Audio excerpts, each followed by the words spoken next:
Welcome to an all-new episode of The 60-Second Car. In my brain, I was saying 60-minute, and I fixed it. I'm proud of myself. I fixed it before it came out of my mouth. My name is Dan, joined as Dan, I think I said just now.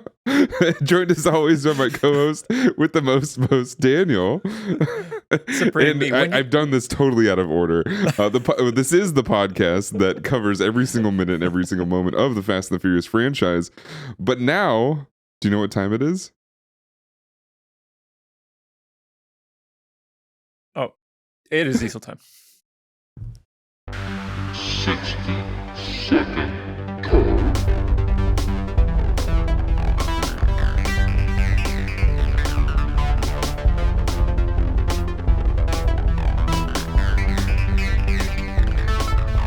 I love the long pause. I want the listeners just to sit there and look at their phone and be like, is this still on? I've done that a couple times. Anyway. You could cut out the time. Welcome back to the 60-second car. We're in minute 63. Minute 63. All right, everybody listening, all our listeners and watchers, and they're called viewers usually, but I'm gonna say watchers because they probably watch us more than they view us, I'd say. Especially if we're covering a movie franchise that is beloved, and I don't know how many critical fans we have, but we got people that know the movies, obviously. So they're the watchers more than viewers. These next 2 minutes, as you may or may not know if you've seen this movie, it's just one long montage. But it's a good montage. I would like two asides. One, as your friend and a current viewer of you, and you may want to cut this out, go like this in your beard. I see it. I'm leaving this in. See this? Oh, is it water? What is? Oh, it's soap. I don't know what that is. It might be spit. Like it. It might be all the above. I don't know. And then coming back to the intro when you said "danned," I think that's what your headstone should say. "Danned." Danned. Here lies danned. He has danned. He has danned. I do have lots of danned. Thankfully, I've had a new shampoo for the last 3 or 4 months. I've gotten rid of a lot of my danned. Is danned something that you have to deal with as a bald man too often? No, I have had it in my beard before, which is weird, and then I took care of it. But no, I if anything, I just try to constantly avoid sunburn because then that's a more to me a grosser version of the same idea.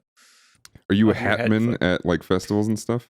Oh yeah, basically anytime I'm outside, I have a hood on if I go for a run. I have special running hats. Oh, like the really floppy ones that absorb moisture and stuff? They're not, I mean, the tops are floppy, yeah, and they also are breathable, but they honestly, it feels like I have a weird reusable bag on my head and that has a bill. Sure. That's the main reason I'm jealous of bald people in general is I feel like you can kind of put any type of headwear on and it works. It just works. Yeah, I think so. I have a questionable hat I've had since I was 15 that I almost never wear because I can't get over myself and actually enjoy it. But I have a fedora, but those have gotten a bad rap. But I think most people hate trilbies if you really want to dive into haberdashery. But now, that's a good point. Does that hate come from the people that wear it? Because that's my theory, is it's just the people that wear it. Or is it just an ugly hat to most people? I think it's A. Yeah, I think it's A too. Also, I think it's just wearing them with anything. Because I have this hat and I've worn it with a suit or not just a t-shirt because I think that looks very strange. Actually, that's where it works best, true. Right? Is a suit. Yeah, I've actually worn it with just wearing a t-shirt, but I was playing in a band, so you can get away with anything if you're an idiot in a band. Sure. Yeah, it's part of the artist. True. It's the artist, the process to wear a stupid hat. Sure.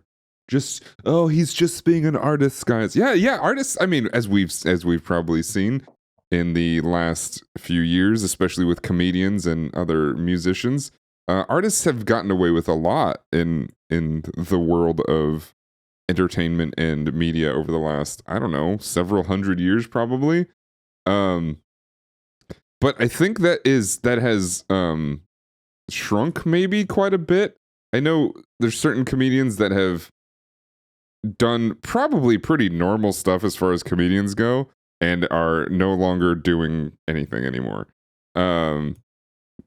But and not to give a bad rap to comedians, because I have lots of comedian friends, but yeah, there's just sort of this air of the comedian world where it's like, I can kind of say whatever I want because it's for comedy, and it's like, I think the world is sort of changing in that light a little bit, probably for the better, but who knows. I saw a clip recently that somebody shared. It was Anthony Jeselnik, who I don't really enjoy his Sure. comedy very much, but he was talking about people talking about how they are not able to say everything they want to say because they're afraid of getting canceled and all that. And he Mhm. described it as like a good comedian doesn't get caught or something. Like they find a way to say whatever they want to say in a way that's funny. It gets the laugh, it doesn't get the shock or the the Yeah, backlash immediately. So it's you're getting away with it. And he attributed that to somebody else, but I was like, sure. "Oh, I kind of get that." It basically is just like saying be clever. Um That's a very Anthony Jeselnik thing to say, I think. yeah. But like Because there is something I to just that, heard yeah. that. I just heard that. I'm like, "Oh, okay. I kind of get where he's coming from. It's close, but Hmm. eh." Well, right, because I mean, I guess that's probably the best way to say it for the most amount of people to understand it, because at the end of the day, there's a reason that there's like people.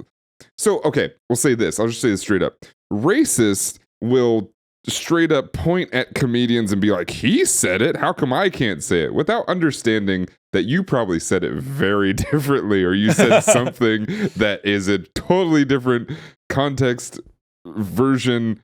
What I think Bill Burr says. Bill Burr has a bit about how things sound differently when you just flip the orders and how differently that might be. You say the race and then the person, or you say the person and then the race. They sound completely opposite as far as context goes. But yeah, there's a lot to that. I won't speak on it. I don't really mention any of that in any of my entertainment or whatever it is that I do. I talk a lot about Mexicans, but that's because that's who I know. That's me. I know Mexicans. Sure. And I mean, where you grew up, you knew a lot of Mexicans too. So it's kind of just part of living, I guess, in a lot of California. So it makes sense. But yeah, it's just it's weird. People are weird. People are weirdos. People want to get away with things that they probably know deep inside they shouldn't, but they still want to get away with it. There's a high to getting away with something. Yeah, there really is. Speaking of getting away with things, we're talking about minute 63, where the lovely Tran family thought they were going to get away with all their misdemeanors and small crimes until the SWAT team arrives. Imagine doing just like having only a record of like thinking you actually have a record of petty theft, and then a fucking SWAT team shows up for like parking tickets, Yeah. or that'd be so crazy to me. But I would probably not commit any sort of crime anymore. Wouldn't jaywalk, wouldn't download a song or something. No, sir. Would you download SWAT a team will come car? back. Oh, absolutely. Yeah, okay. Just making sure. I Just making sure we're on download a the same house. page. I'd love to download a house. Yeah, you ever played The Sims? You've In downloaded this houses all economy. the time. We're gonna get to a point where that kind of comes up, right?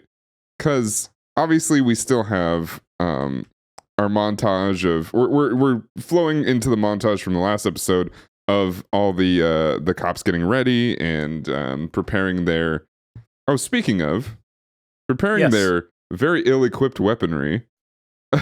Oh yeah, did you talk to your father? Yes, he didn't give me the exact details of what was wrong, but my dad's not a great texter. Okay. And I sent him where'd it go? There's the picture, and I said we're doing the Fast podcast earlier this week, and Dad said send this to your dad and have him count the number of things the SWAT guy is doing wrong. So how many things? He said is this a video or a still? Because I just sent him what you did. And I guess he kept trying to hit play on it and it wasn't playing. So that's already funny. Yeah. And then he said, I see 4 things right off. And then I said what it was from, and he didn't respond to me after that. So he counted 4 things wrong. Okay. And that was him being like, okay, I'm bored of this topic, I guess. Not worth texting more about He's this. just like, yeah, there's 4 things. Yeah. You figure it out. You asked me to count the things. I counted the things. Yep, moving on. I did exactly what you told me to do. He's not wrong for doing that. Not at all. He's not I wrong. should have said, what are the things? But I said, how many things are wrong? He said 4. Asked, answered. Thanks, Pa. He did it. He accomplished said assignment. He did it correctly. But yeah, there's a lot of that. I got some screenshots throughout this, and I didn't really look too closely. For the most part, most of these guys' gear doesn't really fit.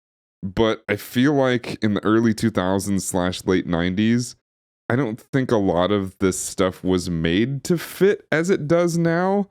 I was sort of like a one size fits all type thing. So these are tactical vests, or these are rigs basically. So you can those they have a bunch of buttons where you can kind of customize where you put pockets and stuff. And I think, especially in the LAPD, they ordered hundreds of these. They said, here's your rig. Do whatever you want with it as far as customization goes. Whatever fits goes. And it probably was just a blanket. We're just going to order a bunch of these and do what you want.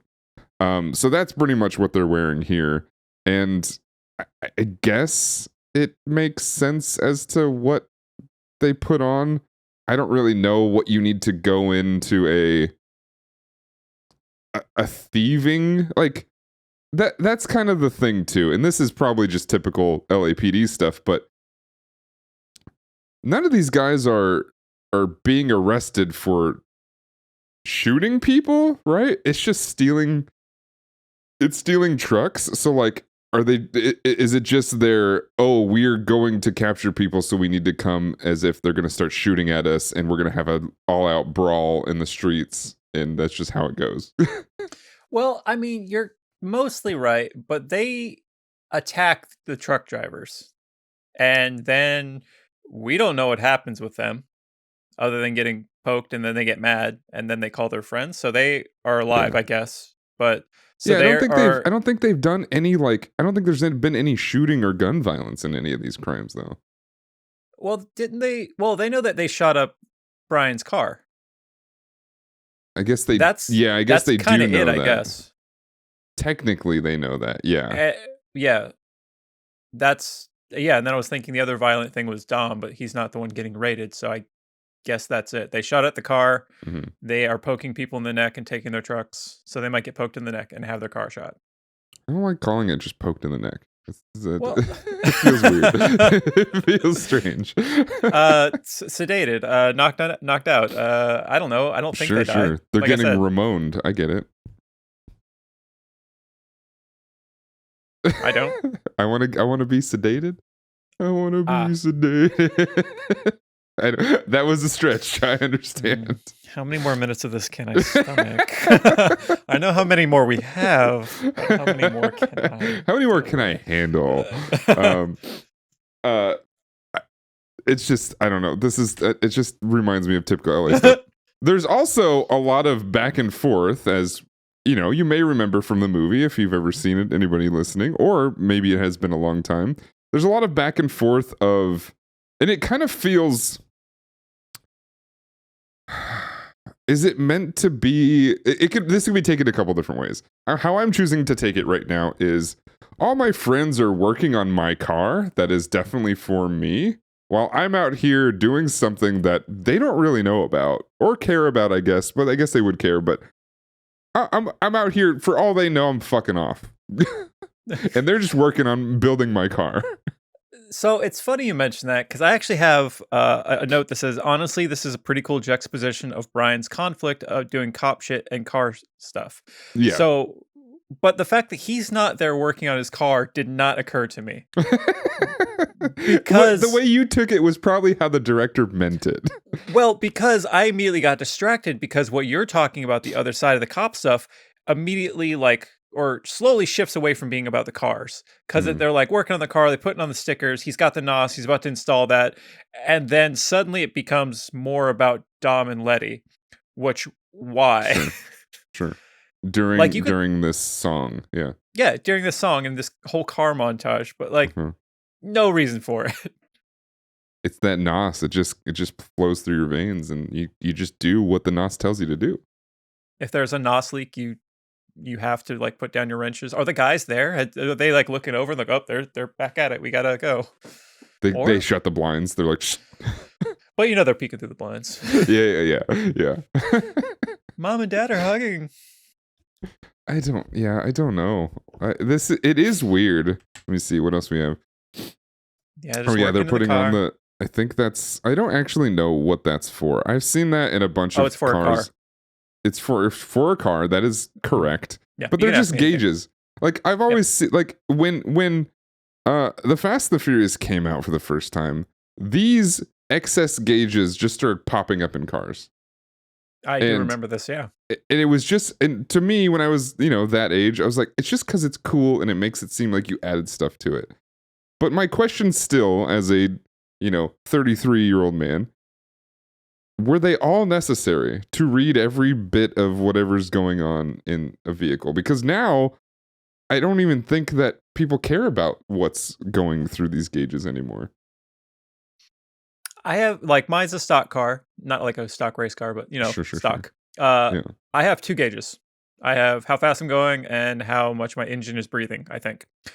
Uh Yeah, that's correct. yeah, I think that's what it's for. Yeah. These guys have like a NOS gauge.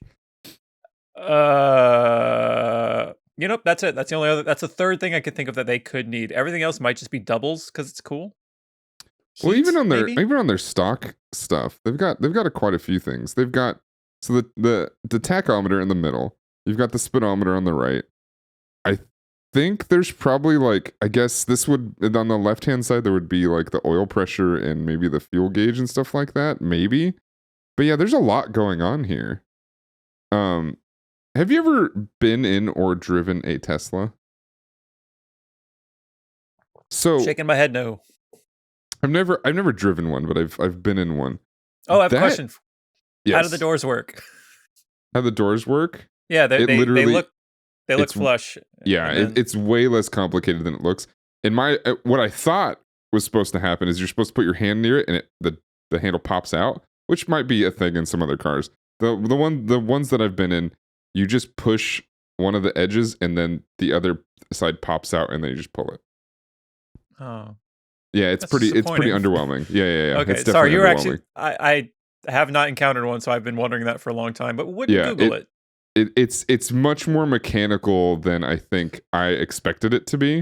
I thought it was going to be a little bit more like bzz, bzz, but no, it's you just push it and then pull it out. Maybe there's other versions of it. I don't know. That's how it was. In fact, it took me probably a good 20 seconds to figure even that out because I was just like, I don't know how to open this. It's so basic, but it still took you 20 seconds. Yeah, exactly. But the most jarring thing about that is there's not really a dash. At least there's not any information on the dash. So it's kind of just a flat dash as if it were like the passenger side of any other car. And all the information you need is on the giant screen in the middle of the car. That's weird to me. Yeah. I'm constantly looking at my speedometer. I'm constantly looking at my tachometer and like gas, fuel, and all that stuff. When you look in that same spot, it's just a flat surface. I don't like that. It's very weird. Putting that in the middle seems like it'd be distracting because then you have also all your other doodads, your music, those things are Yeah. like wireless internet connected somehow, right? I don't know. I don't think Teslas are very cool. I never really did. And everything I hear about people owning them for more than like 3 or 4 years is they just fall apart anyway. So it's also started and owned by a weirdo, a very strange man. So I just have no desire to really ever own one. But it's interesting to see it. Yeah, there's like a number there's a big number on the screen that's your how fast you're going. And then when you're driving, it's mostly just like the map.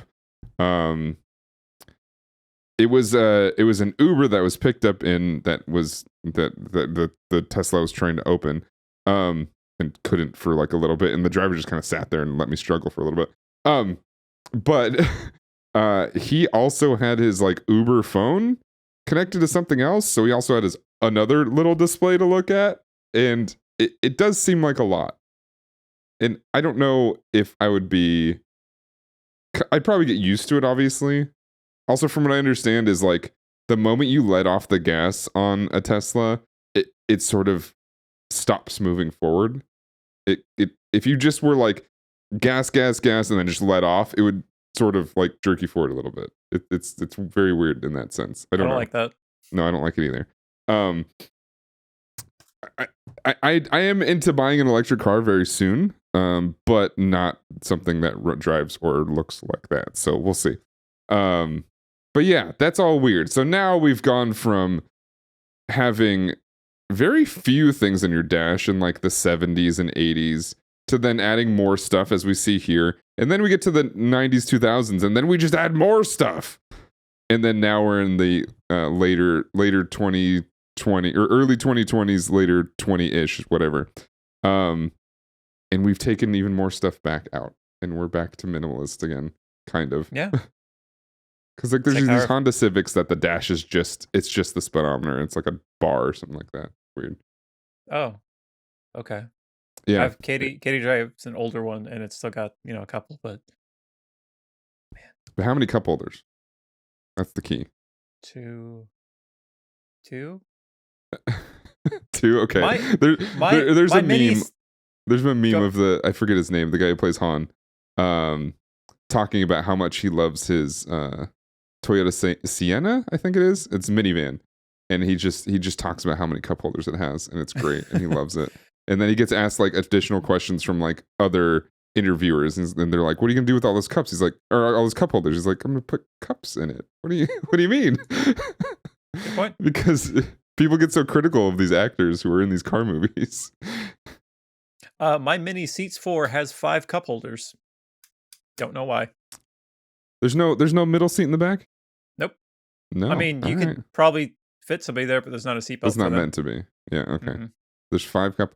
Well, going back to like neurodivergence and people who don't have normalcy in their brains, I often have 2 or 3 drinks in front of me at work or something like that. You know, it's the one for caffeine, the one for hydration, the one for taste. I actually had this moment. Yes, Friday at work, I had a seltzer, I had a coffee, and I had a regular ass water, and I was having them just at random like sips. None of them like were great together. They each kind of ruined each other, except for the water being the palate cleanser. But dummy me was using that one after having like coffee, seltzer. I don't want lime coffee. Water is always the backup. And then, I try to drink my coffee while it's warm, but every now and then I'll sip on a sparkle water, shiny water. And then I'll go back to the coffee. And then, if I'm like, I just need hydration because I'm thirsty, I'll grab the water. Just how it goes. This car that we're looking at, how many cup holders do you think it actually has? I'm going to guess probably one. Is this one of the cars where the cup holder was just a little circle, a plastic circle that stuck out of the middle? You remember those? it was attached to like the vent. Yeah. Because then the question becomes, well, how much weight did they strip out? Did they take the cup holders because it was too heavy and wanted to get rid of as much weight as possible? I'm skipping ahead a little bit. I was surprised to see this car had a second seat. Right. You're skipping very far ahead. Yeah. Okay. But just like as an aside. Well, I would say so that does also beg the question: do all the other cars that have not been carpooling this whole time, is the reason that they don't carpool is because they don't have a second seat? I would think if they're supposed to be lighter race cars, yes, but I know it's very common to rip out the back seat if you're trying to drag race or something like that. But I think most cars leave the passenger seat in. I think. I know the green car had a passenger seat. Even though it was missing the bottom of the car. Had space for a full-on PC and another person over there somehow, but functions without a floor. Yep, no floor. We've got Letty coming out from the bottom with her leather pants. Always wear. She wears leather pants in I think most of her movies, and not just this movie, but like most of her movies. I think it's I just think a you're thing. And then looking hot as always, as they're about to. And then I don't take screenshots for a while for you and I are obvious reasons because it just gets weird, and I don't. It's like it's basically a sex scene without it being a sex scene. So for the audience. It's gratuitous. I don't understand why it becomes this. Because, like I said, it starts off this juxtaposition about Brian, and then I think I honestly think this was Vin Diesel being like 2 minutes ago. He had his shirt off. I want to have my shirt off too. I got abs. True. So he pops his shirt off, and now it's even because he can't lose a fight in any of his movies, and this is him coming up even. In fact, at this point, I think Brian's more cut than Vin Diesel. Oh yeah. So like that, it's weird. It's weird because I know that I see like pictures all the time of like people like paparazzi basically being like, "Is Vin Diesel still in shape?" And or is he getting in shape for this new movie and stuff like that? I'm like, I don't care. I don't know how it shows up on my feed, but yeah, there's still that. And I've always because of that, I think it must be like a Mandela effect or something. But because of that, I've always thought about Brian not really being such a big guy, but as we saw in the last episode, he's pretty shredded. He also wears the like biggest shirts though. Yeah. That might be why. That might be part of what's creating that. He looks like a new metal kid. Sure. New metal kid. Does he new metal do they wear big pants or little pants? Big pants with extra straps, Jinkos typically. Oh, okay. That's what I was picturing, but I thought that was maybe a different scene. I guess it was the scene kids that wore the skinny jeans, right? Skinny jeans is your metalcore, your screamos, your scrams, all that shit. Yeah. Which was crazy because like I never understood it. Because like when I was in that scene, I didn't wear skinny jeans, but I did watch a lot of metal, metal dancing. Is that stepping? What do you call that? There's hardcore dancing. There's two-step. It gets depends who you ask what it's called. But okay. It's exhausting. Anyway, when people were doing that in skinny jeans, I was always impressed because they do some high kicks. Don't know how no one ripped their pants more often. Yeah. Or they did. They owned it, and that's why they also had patches. I'd say that the latter is probably the more likely one. Yeah. So yeah, I skipped a lot of that for this, and then we went straight to the SWAT. There's one shot in that scene I want to comment on because, you said it's just a horny scene for no reason. The way it starts seems so painful. He lifts her up by like just grabbing her by the butt. Yeah. Conceivably, her butt cheeks spread as she's getting lifted, and all her weight's just like being spread. It seems so like it's like he's only supporting her by her butt cheeks, and because they're the way they are, they go off to the side, so she's just having her butt spread as she's being raised in the air. Sure. It seems like there should be other support for her to enjoy the moment, and that's probably painful. So Dom, probably being a woman is painful though, right.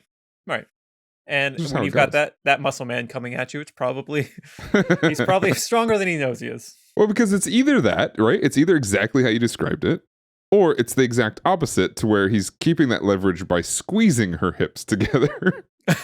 See, I don't think he is, though. Probably not. I'm just saying those are the two ways you would lift somebody, I guess. Sure. so yeah, no matter what, it's rough. Sorry, there's something in front of my face. Sorry, okay. That looked weird. Probably there's like a hair floating or something. You're like brushing off. Stop talking about the sexing. Okay, got it. Cops, great. No. There's just something physically in front of my face that I couldn't get rid of. One last note on that: the garage couch is probably nasty.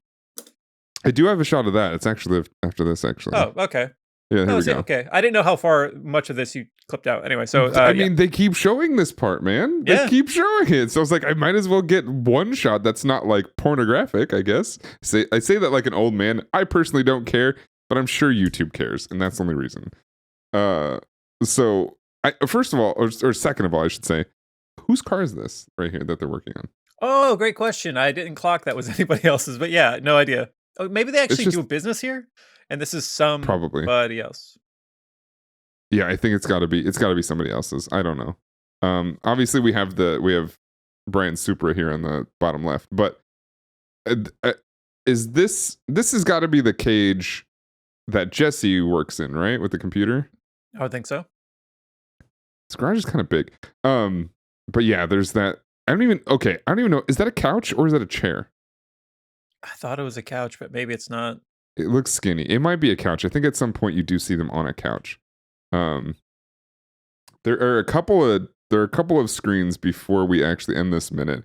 But this, the reason I say this is because it does kind of take a shift. Not really in music or tone, but we've gone from getting ready to raid to now we're doing our raids. And we visit my cousin Vinny in this restaurant where him and his boys are eating, and I think he does a pretty good acting job here, because he looks here as if nothing's wrong, and he, even though cops are coming in, and because his character's probably genuinely surprised, and he sees these people coming in, and then all of a sudden he gets this face. He notices they're cops. So this brings me to the question I was going to bring up earlier, which is, if they are just kind of petty thieves, and if they are not really doing too many horrible things, at least from what we've seen, why is this first instant inclination to just sprint? Great question. I don't know. There's got to be more to it. Like, they're up to other stuff, and all they have him on are the petty stuff. Right. Because, yeah, his reaction for, oh no, parking tickets or whatever, I forget what the quote is, but yeah, I don't have it. Doesn't matter. But yeah, I don't know. All I know is like, he does get this face and starts running. That's my face before I start running. Is it every morning? It's time to start the day, and I'm mad about it. Yeah. But that is minute 63 of the Fast and the Furious. There is a lot. So this episode and the next episode, there's a lot that happens, but there's a lot that doesn't happen as well. But I think there's still one of these montages that are super memorable when it comes to thinking about this movie. Even though it's kind of meant to just be brushed off as a thing, right? It's just that because it's after this, I mean, we see them for the rest of the movie, but this is like the big kind of this is the last piece of major action. I shouldn't say that. It is the question. The question really is: do we, as a first time watching audience, believe that we are coming to the end of the movie? No, can't. I mean, you're an hour in. If you're in the audience watching this for the first time, you're an hour in. You're like, oh, is this almost over? Well, because like, if they're gonna do a full montage of them going after and like taking down the bad guys, that's typically like near the end of the film, right? So it's either super obvious to the majority of the audience that this isn't near the end, or is it just I'm just trying to put myself in the first time watching this. Was I confused that this was happening, or was I sitting there saying, oh, this is just meant to be cool, and we're gonna find out that this is all for nothing soon? I am watching it forgetting a lot of what happens after this. Like, I remember bits and pieces, but I don't really remember how we get there. So like, when I watched the raid and the way it unfolds, I was like, I forgot they got taken down at all, like, or that the SWAT guys came after them. But I thought it basically meant that they were also like the bad guys. There can be more than one bad guys. So they took down one of the bad guys. Now they got to go Los Angeles. after Dom. There's tons of bad guys. Yeah. So I think it's kind of a third option where you're just like, oh, so these guys are down, and now Dom and the boys are next. It's very possible that this could trigger in people's minds that these guys will no longer be part of the story at all, or that maybe I mean, I guess it's more modern to do this, but these guys get taken down, and then Dom and the gang get taken down, and then there's a like prison scene where they have to do something together or whatever. Yeah. But yeah, that's this is the Fast and the Furious. We don't do typical things in this franchise. We do No. crazy, crazy, awesome things. Correct. And this has been the 60-Second Car, the podcast that covers that exact franchise. And there's a reason that we cover it, and that is the reason. Because we're special, and this movie franchise is special, and we love it so dearly, and we'll never ever stop loving it. I did have a interaction about how these movies are crazy last night. I'll probably go into that in the next episode. But if you've been enjoying this and watching this, make sure you like and subscribe to the YouTube channel that you're watching this on. Make sure you give us a review over on your favorite podcasting app that you may be listening to this on. Make sure to go to danotage.tv/60secondcar to find all of our details and where to follow us on the socials and the medias and the non-social medias, because I don't go on them too much anymore to be social. I go on there to hate myself and then, shut it off immediately, throw my phone across the room. But as always, my name is Dan, joined as always by Daniel, and we'll see you next time. Family. Ooh, robot voice.